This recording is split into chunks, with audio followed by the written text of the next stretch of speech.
J'espère que vous allez bien. On se retrouve pour une nouvelle vidéo consacrée à Essilor Luxottica. Il y a eu pas mal de publications. Alors, j'ai écouté un peu les médias.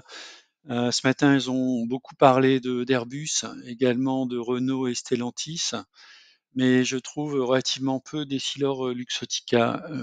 Alors, je vous propose de faire une vidéo. On va pas rentrer dans le détail sur la publication, mais je vais vous donner un petit peu mon ressenti par rapport à celle-ci.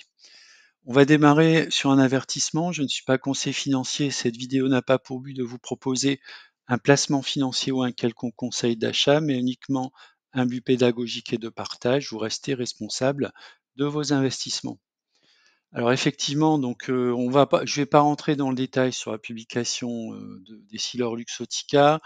Les éléments que j'ai retenus, donc c'est la croissance du revenu de l'ordre de 7% à la fois sur Q4 et sur l'année, et 3 années consécutives de croissance de plus de 7%. Donc en tant qu'investisseur sur des valeurs de croissance, c'est plutôt un point positif.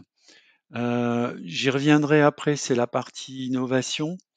Alors, moi, ce qui m'intéresse quand je regarde les publications, la première chose que je regarde, c'est le free cash flow. Est-ce qu'il est bon? Est-ce qu'il a augmenté? Et puis, la marge bénéficiaire nette. Alors là, je ne l'ai pas eu. Par contre, j'ai l'operating margin, la marge opérationnelle qui ressort autour de 17% et un free cash flow de 2,4 milliards, ce qui est plutôt bon. Et puis ensuite, je vais regarder, alors même si Essilor n'est pas pour moi une société à dividende, je vais quand même regarder la croissance du dividende qui est très bonne, de l'ordre de 22%. Le dividende versé sera de 3,95 €. Alors la partie innovation, puisque lorsqu'on investit sur des sociétés de croissance, il faut que ce soit des sociétés qui soient en capacité d'innover. Le marché du verre optique, c'est un marché qui est assez concurrencé. Donc on va regarder ce que fait Essilor Luxottica sur ce marché. Donc il parle de la nouvelle génération, donc des verres de transition qui s'appelle Gen S, donc qui commence à arriver sur le marché. Vous savez que le verre, c'est en fait la juxtaposition de différentes couches et de traitements. Donc c'est quelque chose au niveau technologique qui peut être relativement complexe, ce qui peut permettre à des sociétés comme Essilor de conserver un avantage concurrentiel, notamment lié au fait qu'elles continuent à innover. L'autre aspect également, alors c'est pas l'innovation, mais c'est le lancement de collections haut de gamme, on va dire, avec des créateurs comme Cucinelli, Ferrari, Jimmy Choo, Roger Federer. Alors lui, c'est pas un créateur, c'est un joueur de tennis, avec Oliver Peoples. Le deuxième point aussi, alors qui a été cité par la société, donc c'est le bon équilibre sur la gestion de la myopie qui s'est mis en place. Alors ce qu'il faut savoir, alors j'ai vu un reportage sur Arte récemment sur l'évolution de la myopie qui est corrélée avec une étude qui a été faite par l'Institut Brian Holden qui estime que d'ici à 2050, la moitié de la population sera myope, dont 10% avec une forte myopie. Donc c'est un intérêt particulier pour des sociétés comme Essilor Luxottica en termes d'évolution de part de marché, donc avec un horizon d'ici 2050. Alors je suis pas un spécialiste de la santé, mais dans le reportage, en gros, ce qu'il disait, c'était que de plus en plus de jeunes très tôt sont myopes. Pour une raison simple, c'est que les jeunes enfants restent énormément sédentaires dans la maison, pardon, ce qui va à l'encontre en fait du développement du globe oculaire qui visiblement, pour prendre sa forme finale, qui est plutôt une forme ronde et pas allongée, ce qui est le cas dans le très jeune âge, il a besoin de deux choses.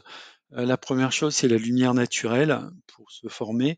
Et la deuxième chose, c'est des visions très lointaines que peuvent offrir par exemple la présence à l'extérieur, hein, puisque l'œil va naturellement se projeter sur des horizons lointains. Donc lié à ces deux facteurs, eh bien, il y a un développement complet qui n'est pas effectué, notamment chez les jeunes enfants, ce qui pourrait être l'explication en fait du développement de la myopie, notamment sur des âges très jeunes.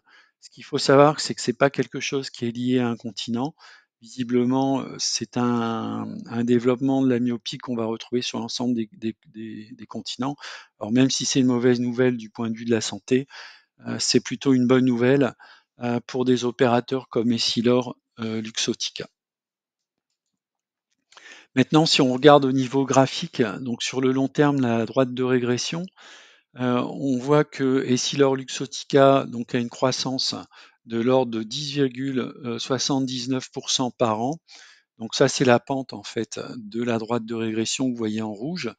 Un coefficient de corrélation de 0,96, donc on se rapproche de 1, ça veut dire que l'évolution des cours ont tendance à être assimilables à leur droite de régression. Donc pour moi, en tant qu'investisseur long terme, c'est un élément qui est clé. Donc l'évolution du cours sur les 12 derniers mois, 12,54% et 76% sur les 5 dernières années. On est actuellement sous-valorisé du point de vue mathématique si on regarde la droite de régression, puisque le cours actuel de 192,90 € est en dessous de la valeur théorique qui se situerait à 209 €. Donc on aurait moins un sigma qui serait autour des 180 €, plus un sigma autour des 244 €. Et le point théorique 209 €. Si on regarde maintenant du point de vue graphique, une analyse plus court terme, on voit que l'annonce des résultats a d'abord provoqué une baisse du titre sur le début de la matinée, donc j'en ai profité pour rentrer sur le titre. Et ensuite, les marchés ont apprécié les résultats et le cours est ensuite monté.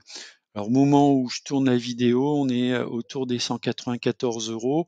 On voit qu'il y a une résistance sur 194,70 €. Donc, si on arrive à passer au-delà de cette résistance, on a les extensions de Fibonacci qui nous donneraient une première cible autour des 196 €, puis une deuxième cible à 202 €. Au cas où l'action n'arrive pas à franchir cette résistance, on a vu qu'on a un support autour des 187 € et un deuxième support autour des 175 €. Dans le cas où on casserait ce niveau de support, on a un très beau support mensuel qui se situe autour des 160 €. Alors, position et stratégie sur Essilor Luxottica. J'ai une valorisation donc à 4 254 € au moment où je tourne la vidéo. J'ai 22 titres dans mon portefeuille pour un poids de 4,46%. C'est ma 5e ligne en termes de position pour un PRU de 165 €. Donc j'ai encore une marge de progression puisque mon PRU est très largement en dessous du cours moyen sur la droite de régression qui serait de 209 €.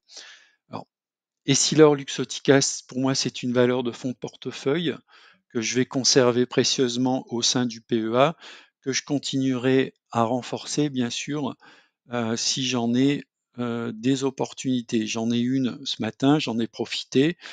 S'il y a d'autres opportunités, je continuerai à renforcer. La croissance du modèle, je le rappelle, on est de l'ordre de 11%.